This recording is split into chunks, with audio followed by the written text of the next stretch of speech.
आदमी पार्टी के कई और नेताओं के घर पर ईडी रेड करने वाली है। ये क्या प्रयास है ईडी का? ये क्या प्रयास है भारतीय जनता पार्टी शासित केंद्र सरकार का कि वो अपनी एजेंसीज के माध्यम से आम आदमी पार्टी को डराने की कोशिश कर रही है। कभी किसी के घर छापा पड़ता है, कभी किसी और के घर छापा पड़ता है, कभी किसी को समन आता है, कभी किसी को गिरफ्तार किया जाता है। लेकिन जो मैं खुलासा करने जा रही हूं वो आपको यह दिखा देगा कि ये सारी स्टेटमेंट्स फर्जी हैं, कि ईडी ने सारी स्टेटमेंट्स में फर्जीवाड़ा किया हुआ है।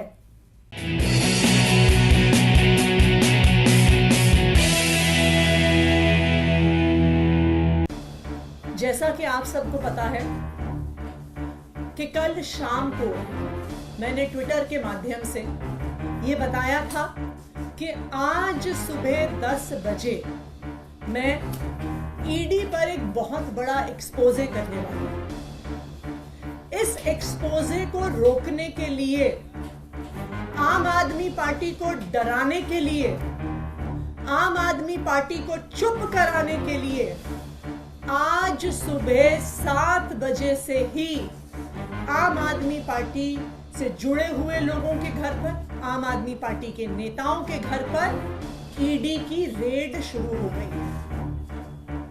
हमारे सांसद और आम आदमी पार्टी के ट्रेजरर एनडी गुप्ता जी के घर पे रेड हो रही है। ऐसा सुनने में आ रहा है कि उनके पीए के घर पे रेड हो रही है। मुख्यमंत्री अरविंद केजरीवाल जी के पीए के घर पे रेड हो रही है। और अभी खबरें आ रही हैं कि शायद आज दिन भर में आम आदमी पार्टी के कई और नेताओं के घर पर ईडी रेड करने वाली है। ये क्या प्रयास है ईडी का?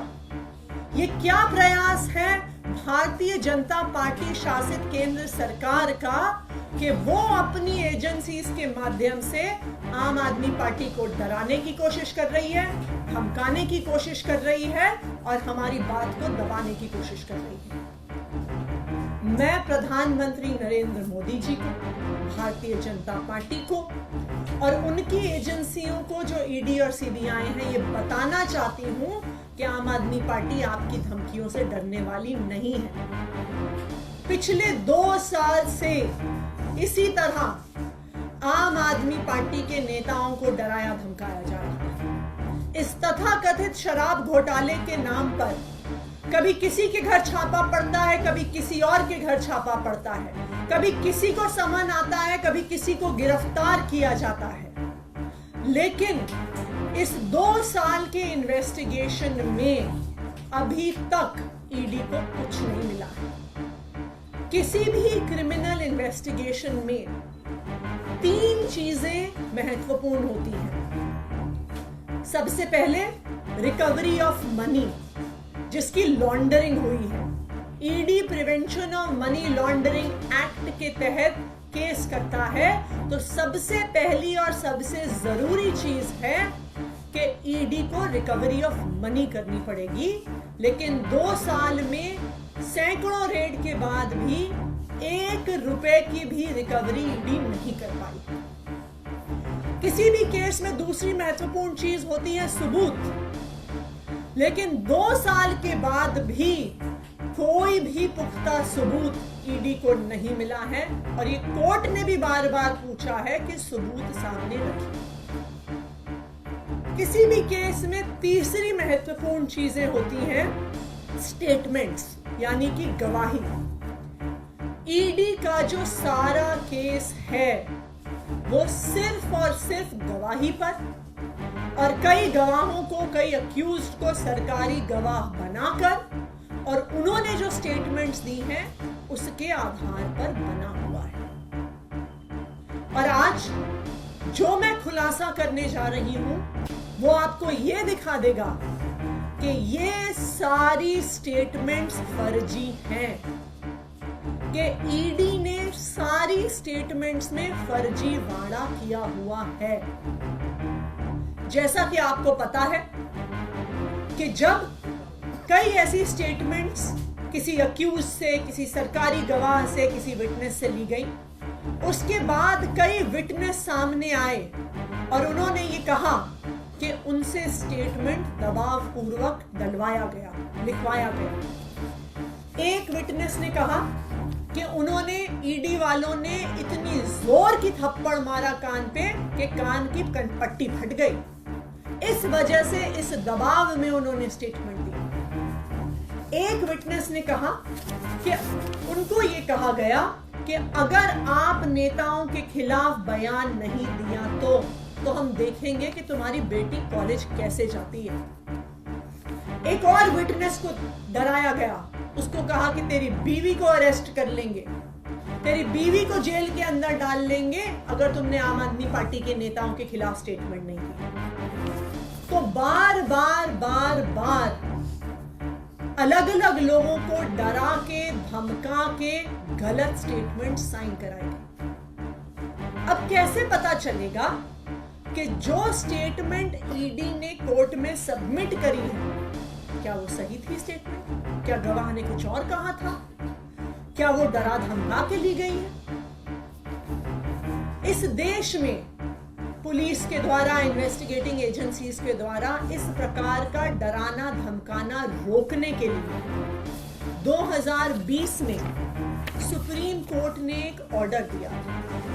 ये एक बहुत फेमस ऑर्डर है, Paramvir Singh Saini versus Baljit Singh and others. 2020 का सुप्रीम कोर्ट का ये ऑर्डर है और इस ऑर्डर के तहत किसी भी इन्वेस्टिगेटिंग एजेंसी को अपनी इंटेरोगेशन सीसीटीवी कैमरा की निगरानी में करनी होती है। इस जजमेंट के तहत ये बहुत स्पष्ट तौर से लिखा है कि ये जजमेंट ईडी पर भी लागू होता है। ना सिर्फ इतना, इस ऑर्डर में यह भी साफ तौर पर लिखा है कि सीसीटीवी कैमरा की फुटेज सिर्फ वीडियो फुटेज नहीं हो सकती है।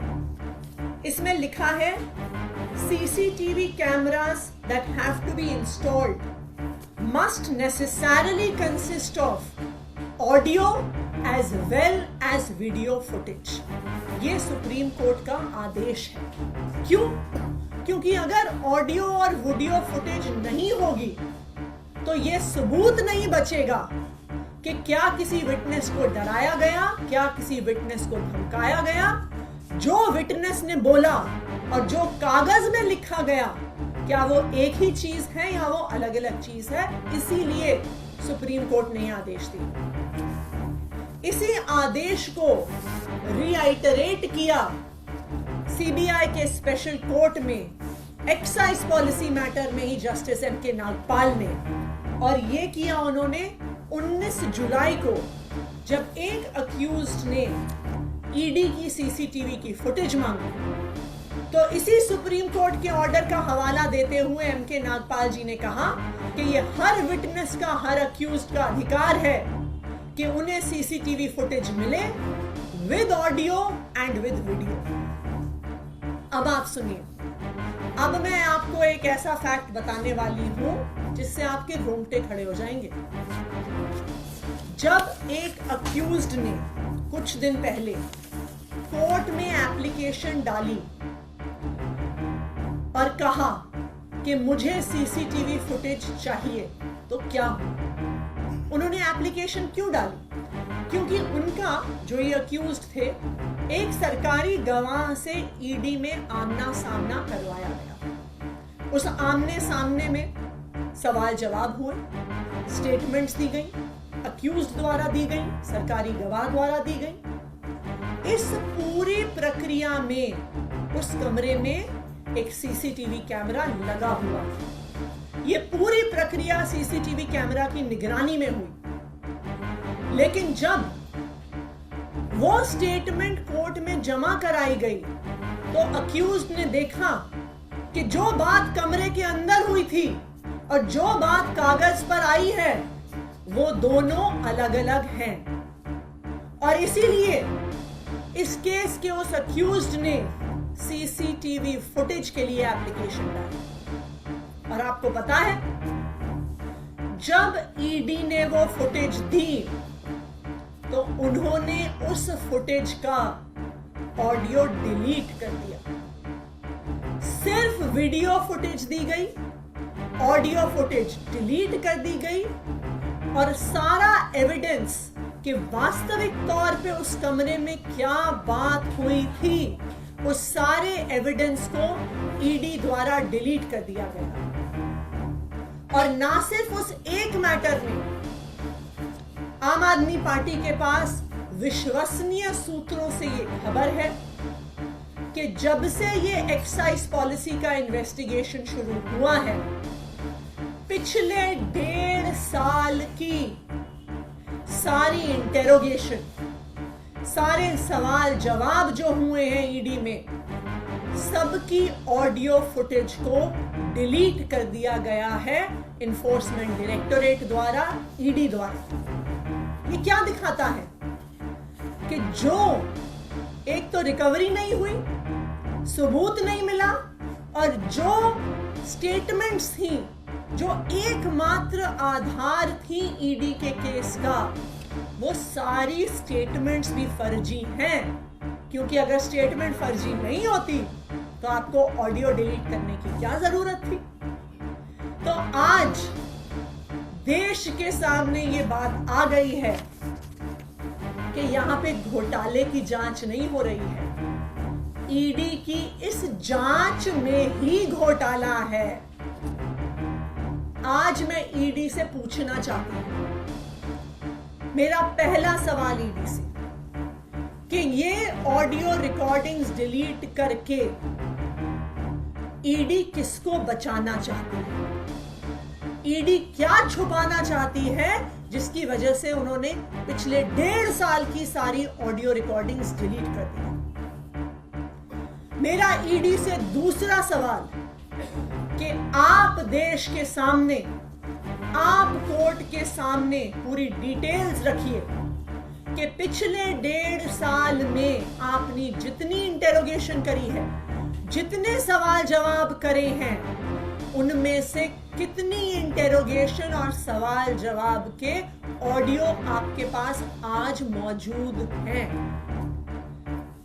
अगर ईडी ऑडियो रिकॉर्डिंग्स कोर्ट के सामने, देश के सामने नहीं रख पाती है, तो इस इन्वेस्टिगेशन का सारा दूध का दूध, पानी का पानी हो गया कि ना पैसे की रिकवरी, ना सबूत, और ना ही स्टेटमेंट्स का कोई भी सबूत कि वास्तविक तौर पे विटनेसेस ने क्या कहा है। तो आज मैं ईडी को चैलेंज कर रही हूं, और इसी चैलेंज को हमने कोर्ट में भी रखा है सामने।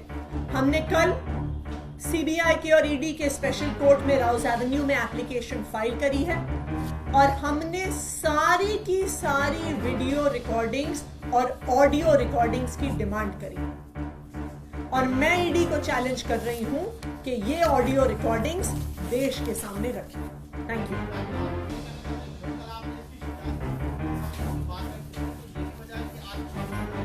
ये बिल्कुल साफ है कि आज ईडी का ये खुलासा होने वाला था। इस खुलासे को लेकर कल शाम से ही ईडी वाले डरे हुए थे। वो अलग अलग जगह फोन करके पूछ रहे थे कि किस चीज पर खुलासा है, किस चीज पर खुलासा है।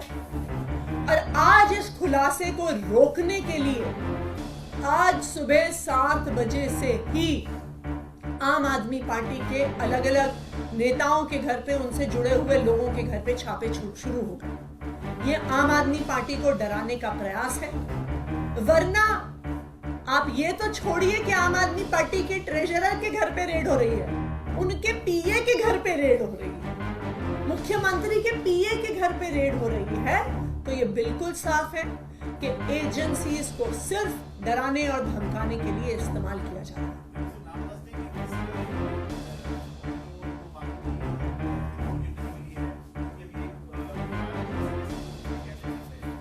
ये एक केस में अक्यूज्ड है, वो डिटेल्स हम आपको प्रोवाइड कर देंगे। जिन्होंने एप्लीकेशन डाली थी, जब उनको पता चला कि आमने सामने का जो स्टेटमेंट है वो एक्चुअली वहां की बातचीत से अलग था। कल जो एप्लीकेशन डाली है वो हमारी पार्टी के जो अक्यूज्ड हैं इस केस में उनकी तरफ से डली है और उसमें हमने ईडी से सारी वीडियो रिकॉर्डिंग्स और सारी ऑडियो रिकॉर्डिंग्स मांगी है और अगर ईडी ऑडियो रिकॉर्डिंग्स नहीं दे पाती है तो फिर इस सारे केस के दूध का दूध और पानी का पानी हो जाएगा कि ना रिकवरी, ना सबूत और ना ही स्टेटमेंट्स की ऑडियो रिकॉर्डिंग ईडी के पास है।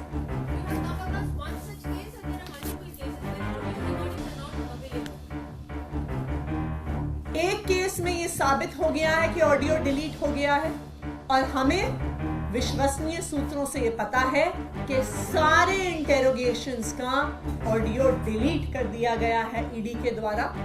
लेकिन अभी बिल्कुल सच सामने आ जाएगा।